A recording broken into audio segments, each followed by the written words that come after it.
बंगालू से नाचे देवरिया करना ऐसे चोना हो। गदरल जवानी तोहर हो जाई ढीला टांगो ले जइया सकोना हो। सुना आइलू बंगालू से नाचे देवरिया करना ऐसे चोना हो।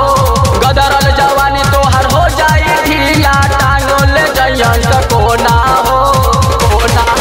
रख जो बना तू ढाकी के थोड़ी ना तो खोली हंस चोली के डोरी। रख जो बना तू ढाकी के थोड़ी ना तो खोली हंस चोली के डोरी। हाँ देवरिया जिला छोड़ी तोहार दी हंसलाय कर छोड़ी। हाँ देवरिया जिला छोड़ी तोहार दी हंसलाय कर छोड़ी।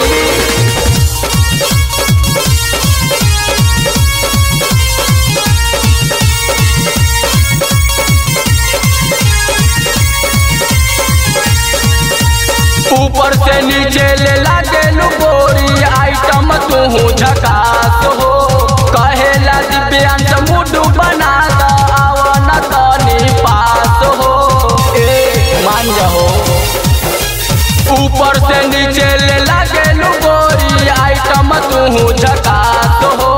कहेला सोनू मुडू बना आवन तनी पास हो। कहे नायक से मुँह ले लू मोड़ी अब अमियो न तह के छोड़ी।